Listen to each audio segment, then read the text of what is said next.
Crise no agro, dívidas, inadimplência, recuperação judicial, crise no crédito. Todo mundo só fala de dívida, dívida, dívida.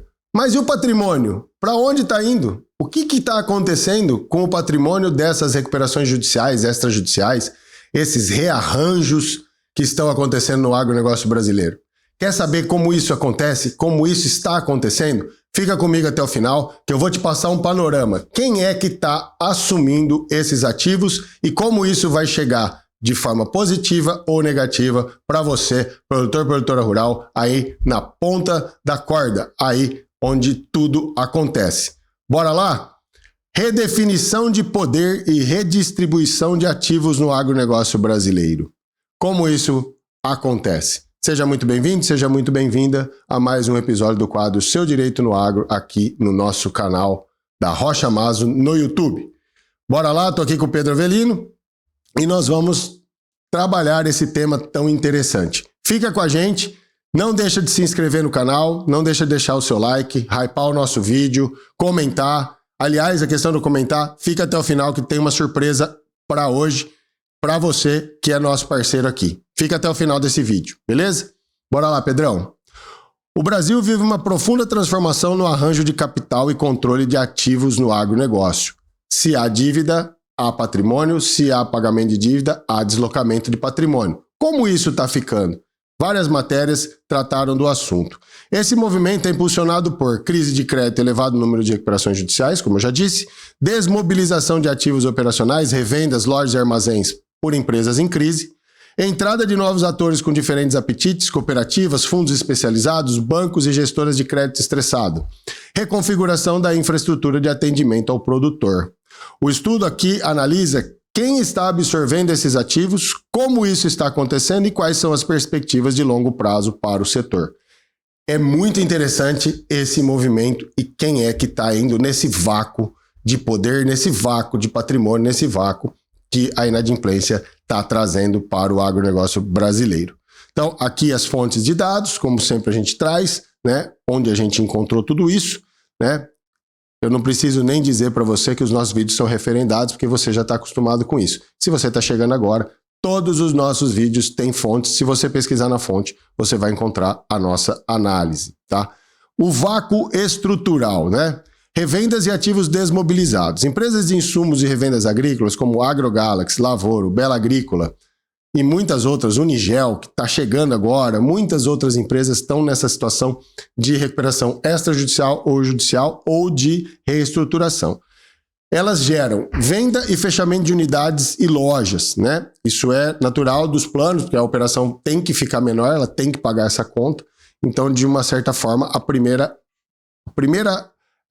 profilaxia, né? O primeiro tratamento é desmobilizar, é tirar aquilo que não está dando lucro, aquilo que está dando prejuízo, e isso acaba gerando a desmobilização de armazéns, estoques, lojas, pontos de venda e tudo mais, né? Criação de oportunidades para aquisição de ativos físicos a preços depreciados, porque essa empresa em recuperação judicial, essa judicial em reestruturação, ela precisa de dinheiro para aprovar seu plano de recuperação e pagar de fato seus credores. Então ela vai precisar desmobilizar e os preços são de oportunidade, seja porque já está em crise, seja porque o próprio mercado, já sabendo que está em crise, para correr o risco, ele também põe um deságio nos capitais. Redução da capilaridade de canais de fornecimento ao produtor, né? Porque a revenda estava perto, ela vai fechar e alguém precisa ocupar esse vácuo. E esse processo cria o que a gente chama de vácuo operacional, que precisava ser preenchido para evitar uma ruptura na provisão de insumos e serviços. E, obviamente, tem muita gente com saúde, tem muita empresa saudável de olho nisso. Como que isso está acontecendo no Brasil nesse momento? Vamos ver? A crise de crédito no agronegócio. Se você desceu de Marte hoje, chegou agora e está descobrindo que o agronegócio está em crise, eu posso te dizer, está em crise, não todo o agronegócio, mas muitos produtores e muitas empresas estão em crise. É uma crise estrutural, momentânea, que o agro brasileiro está passando, especialmente no crédito. Dívidas acumuladas, inadimplência, juros altos e esse caldo que está trazendo essa dificuldade, né? Nos últimos anos, o agronegócio brasileiro enfrentou aumento expressivo na inadimplência, isso é claro, evidente, está aí, Serasa, todo mundo está falando disso, os números são de fato alarmantes, crescimento de recuperações judiciais no setor, produtores altamente alavancados pressionados por margens apertadas e custos de produção elevados, e números oficiais apontando inadimplência rural acima de 8%, e estimativas que os pedidos de recuperação judicial ultrapassem 2.000 em 2026. Esses dados são, de fato, alarmantes e têm fundamento, né? A Serasa vem analisando e vem trazendo o acumulado e as perspectivas para 2026. Quais são as causas da crise, né? Nós não podemos falar do resultado sem trazer a causa, relação de causa e efeito, nexo de causalidade, né? Por que isso está acontecendo? Safras ruins em anos anteriores, soja e milho principalmente, né? Afetadas por clima, afetadas por preço, afetadas por produtividade, né? Inclusive a gente está agora aqui em 2026, a gente já tem alguns cenários aí preocupantes, né? Para soja especialmente, Rio Grande do Sul, Paraná, Santa Catarina. Nós estamos fazendo esse vídeo aqui dia 11 de fevereiro de 2026, para ser publicado no dia 13, né, Pedro? Já estamos com uma notícia de que no sul do Brasil está tendo muito calor e pouca chuva, está impactando a colheita, e também no centro-oeste a produtividade não está sendo a mesma e o preço também não está reagindo. Então já é um alarmante para o início do ano. Alta taxa de juros e custos financeiros, isso não precisa nem falar, a Selic é 15%, pressão sobre o fluxo de caixa dos produtores, produtividade, clima, preço de venda, custos internos, tudo isso impactando, e redução do acesso a crédito tradicional por conta da inadimplência. Os bancos puxam freio, exigem garantia, muita gente não consegue acessar o crédito. Consequências: expansão do mercado de ativos estressados. A crise do crédito tornou o setor um alvo atrativo de fundos especializados em ativos estressados, que compram créditos inadimplentes com desconto significativo e aplicam estratégias de reestruturação e negociação. Como que isso funciona? Você tem noção de como isso funciona? Que existem créditos e fundos e empresas e bancos e dinheiro, capital, só esperando a crise para ter uma oportunidade de comprar barato e ganhar em cima disso? É claro que tem. Então vamos ver como é que isso está acontecendo nesse momento, né? Principais agentes da redistribuição desses ativos. Quem são as pessoas, as personas, as estruturas por trás disso, né? Primeiro, as cooperativas agroindustriais, né? Qual o perfil e a motivação? Nós temos gigantescas cooperativas no Brasil, especialmente no sul do país, que tem a sua capilaridade, centro-oeste também. Então, qual o perfil e a motivação das cooperativas? Com base de associados e forte conexão territorial, uma base grande, uma conexão, já existe ali uma sinergia entre cooperativa e os produtores e produtoras. Tem vantagens específicas para ocupar ativos operacionais disponíveis. Capilaridade para assumir lojas e unidades operacionais, então basta expandir a sua operação, né, comprar em grande volume e chegar mais próximo, como eu disse no início, na ponta da corda, lá no produtor, né? Capacidade de integrar armazém, originação e serviços de insumo, que já existem, é só aumentar. E uma visão de longo prazo e alinhamento com o produtor cooperado. Esses planos de expansão, que de repente tinham a sua cadência, eles são antecipados pela oportunidade. A crise gerando oportunidade. Exemplos práticos, né? A cooperativa Lar arrendou 5 lojas fechadas pela AgroGalaxy recentemente. A Coamo comprou armazéns por 136 milhões de reais, integrando estrutura de armazenagem ao seu sistema cooperativo. Outras também fizeram, mas essas são notícias dessa semana, desses negócios fechados por essas duas grandes cooperativas. Então isso reforça a cooperação como vetor de ocupação física de mercado. Então, o vácuo das revendas, a cooperativa vai lá e fala: quem vai vender agora o insumo sou eu, com uma estrutura que já está pronta e com menos investimento do que seria necessário. Bancos e fundos de crédito estressado. Entrada e estratégia. Gestoras como a Give Mauá, Parames Capital, Enforce do BTG Pactual estão entrando no agronegócio por meio da aquisição de créditos inadimplentes comprados de grandes bancos com descontos. Então, como funciona esse mercado rapidamente? O grande banco tem lá um crédito, esses fundos, essas gestoras, eles vão e compram esse crédito. Vamos supor que o crédito é de 1 milhão, o banco está tentando recuperar e ele fala: eu te vendo esse crédito por 300 mil. Essa gestora compra, paga lá o banco pega esses 300 mil, abate o prejuízo, declara no imposto de renda, a gestora pegou esse crédito de 300 mil e vai tentar receber por 500 mil, por exemplo, né? E aí como que isso funciona? Como que é a atuação grosso modo, tá? Eu não vou entrar tanto em detalhe, mas é assim que funciona. Compram créditos vencidos com desconto, negociam condições flexíveis com devedores, buscam reduzir risco por meio de garantias reais, exemplo, terras. Então, muitas dessas operações vêm com as suas garantias, então eles conseguem fazer as negociações com os próprios proprietários, né? Existem algumas modalidades que estão em voga hoje, que estão acontecendo, e algumas estruturam FDICs e outros veículos financeiros para captar investidores. Os FDICs são os fundos de investimento em direito creditório. Então você vai lá, compra uma cota do fundo, você põe dinheiro nisso, o fundo vai lá, compra esses créditos podres e tenta receber e ganhando num ágio, pagando para o investidor uma margem de lucro, tá?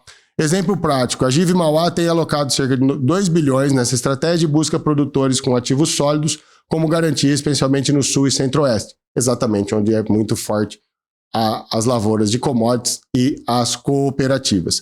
Resultados esperados, rentabilidade alvo nesses veículos pode chegar a 30% ao ano devido ao desconto no crédito adquirido e à gestão ativa. Então, é interessante para o capital, é interessante para fundos, tá? Mecanismos de aquisição e estruturação. Como isso acontece na prática, né? Os FDIC e os outros veículos financeiros, né, em fundos estruturados, eles são usados para captação de recursos com investidores. Então, como eu disse, eles pegam dinheiro com investidores que querem entrar no sistema e surfar essa onda desse deságio. Compra de carteiras de recebíveis, como eu acabei de explicar. Gestão ativa de renegociação de dívida, né? Começa a renegociar, compra por um valor e tenta receber com ágio. E potencial inclusão de garantias reais no fundo, que é pegar as garantias das fazendas, comprar esses ativos ou negociar outras condições para os ativos, né? As renegociações com outros credores, né? Modelos de uso dessas garantias, como que têm sido estruturadas as operações, né? Terras e contratos complexos, né? Tudo gira em torno da terra. O ativo finito, terra. Não dá para produzir mais terra, dá para produzir mais em cima da terra. Mas a terra, ela é finita. Então, os bancos, os fundos, o capital especulativo, a Faria Lima, o grande capital, o mercado financeiro, percebeu isso e está vindo comprar terra e já faz algum tempo, só que isso está muito claro agora por conta dessa situação de crise. Terras e ativos imóveis servem como colateral. Em alguns casos são objeto de execução, ou seja, execução judicial. Contratos de deep finance, né, ajudam a financiar operações de recuperação judicial com prioridade de pagamento. São estruturas de capital que fomentam as próprias empresas que estão em recuperação judicial mediante um arranjo no capital e uma remuneração por esse fomento. E operações de sale e leaseback permitem que proprietários rurais vendam terras e continuem a operá-las. O que é sale e leaseback? Eu sou dono da terra, eu estou com uma dívida, o fundo vem e fala assim, eu compro a sua terra e arrendo para você. E você paga o arrendamento e paga ainda um ágio aqui pelo uso da terra. E ainda a compra da terra é por um valor abaixo do mercado. Então, como que se ganha dinheiro?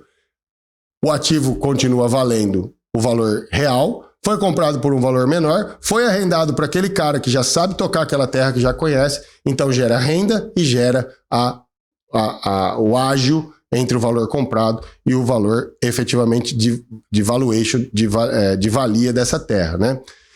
Redistribuição de ativos, resultados e tendências, né?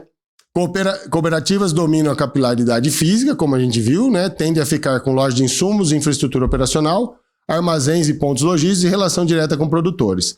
O movimento intensifica a cooperação territorial, reduzindo a dependência de revendas tradicionais fragilizadas pela crise anterior. Então vai ser cooperativa, as grandes revendas vão acabar sendo ocupadas, o espaço vai ser ocupado por revendas menores, como a gente até falou ontem num Reels que o Pedro vai postar, como a relação sua produtor com aquela revenda da sua cidade, com aquele seu conhecido dono de uma revenda, pode ser interessantíssimo na sua reestruturação e na obtenção de crédito. Fica atento aí que vai ter esse conteúdo também, tá? Fundos e bancos dominam o risco financeiro, né? Eles estão assumindo portfólios de créditos vencidos, estratégias de recuperação e renegociação, possível controle indireto de ativos por meio de garantias e execução. Esse movimento indica ainda uma possível tendência de financeirização do campo, né? Onde o capital financeiro e o controle de risco se tornam tão importantes quanto a operação física, né? É a globalização, o mundo vendo o agronegócio mundial e brasileiro como um negócio estável e que deve ser investido, especialmente em terra e produção. Perspectivas de longo prazo, né? Cenário 1, consolidado pelas cooperativas, né? Elas expandem suas redes de distribuição e armazenagem, consolidando um modelo cooperativo mais amplo e integra originação, crédito cooperativo e serviço ao produtor. A financiarização do crédito rural, fundos e bancos assumem gradualmente o crédito mais estressado, distressed operations, né? Que é o que o mercado usa aí, esse termo em inglês, né? Trazendo sofisticados instrumentos financeiros ao agronegócio. Isso pode resultar em produtores com dívida gerida por fundos e, em casos extremos de execução, perda de terras, né? Então, isso a gente também está vendo, leilão, consolidação fiduciária da propriedade.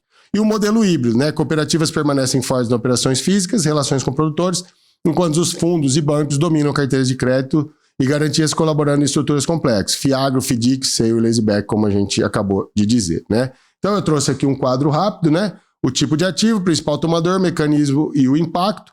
Não precisa se preocupar que eu fiz uma tabela maior que essa e a gente já vai falar sobre isso, tá? Um presente da Rocha Maso para você, né? Em suma, cooperativas reorganizam a base física e territorial do agro, fundos e bancos reorganizam, em alguns casos, controlam o risco financeiro e as garantias, e o setor evolui para um modelo misto, onde a operação física e o capital financeiro se interligam. Então, na crise, há oportunidade.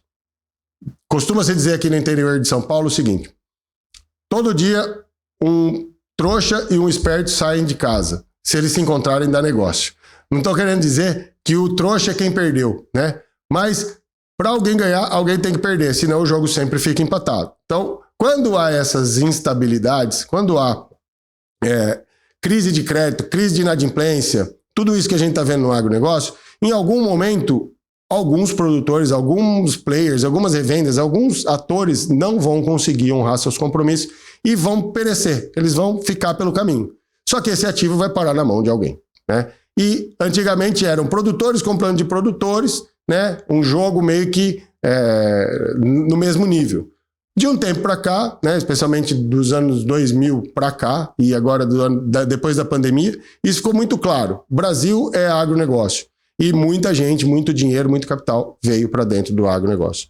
E estão querendo as terras, estão querendo os fundos, estão querendo essas operações, especialmente contratos com tradings, fazer contrato de venda futura de produção, operar esse gigantesco mercado. Então, muita gente, eu como pessoa física hoje, você que está vendo o vídeo, o Pedro, pode ir lá comprar a cota de um fundo e ser remunerado por uma empresa que comprou um ativo estressado de um produtor rural, de uma revenda, de um grupo empresarial do agronegócio, recebendo dividendos, recebendo parte do seu dinheiro quando vende a produção, dependendo de qual for a cadeia do agro aí. Então, o que eu gostaria de trazer para vocês é isso. A crise gera oportunidade, quem está pegando essas oportunidades e o que nós vamos ver daqui para frente. E aí, na ponta da corda, você pode começar a perceber na sua localidade, no seu estado, na sua cidade, quem é que está entrando no lugar dessas empresas que acabaram fechando as portas. Tivemos agora o caso da Aliança Agrícola, que pediu recuperação judicial,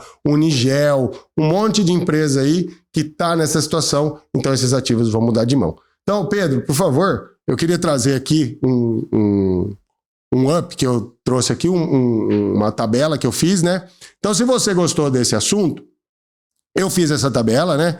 Empresa, origem da crise, tipo de ativo desmobilizado, forma de alienação, quem absorve o ativo, região e território, efeito concorrencial local e o risco sistêmico gerado. Então, você vai poder entender quem é que está nesse jogo, como ele funciona e, de fato, como você, numa tabela, numa explicação, pode passar a explicação, Pedro, por favor? Então, como você pode ler essa matriz, eu trouxe aqui quais são as colunas, para você ir lá e falar, tá, o que um conecta com o outro, e ainda trouxe uma imagem para você que gosta mais dessa coisa visual. Então, você pode ter esse arquivo aqui em PDF, se você fizer o quê, Pedro?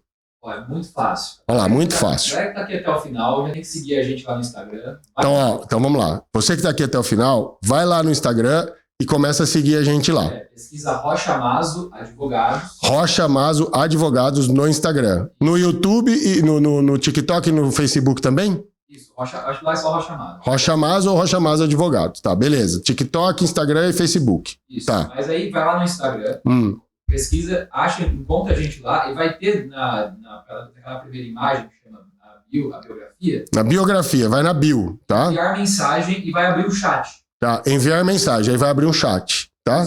E lá você pode falar, ó, quero a tabela do YouTube, que a gente vai entender. Vai lá e escreve assim, quero a tabela do YouTube para sobre quem tá ficando com o que no agronegócio. Alguma coisa assim nós já vamos identificar, beleza? Muito simples. Muito simples, e aí nós vamos mandar esse PDF para você, beleza? Você só precisa se inscrever lá, começar a seguir a gente lá nessas 3 redes sociais e também aqui no YouTube, né? Deixar o seu joinha, deixar o seu like, hypar o vídeo, começar a seguir, se inscrever, ativar o sininho, compartilhar esse vídeo e comentar aqui também. Se você tiver alguma dificuldade, comenta aqui, eu quero a planilha, deixa algum contato que a gente dá um jeito de mandar para você. É que o YouTube não deixa colocar o PDF nos comentários. O Pedro estava dizendo aqui que não tem como a gente colocar no comentário o PDF. Mas se você deixar um e-mail, um contato, alguma coisa, a gente te acha. Isso. Você já nos achou, nós vamos te achar. Beleza? Espero que você tenha gostado. Te vejo no próximo. Fique com Deus. Um abraço. Até logo.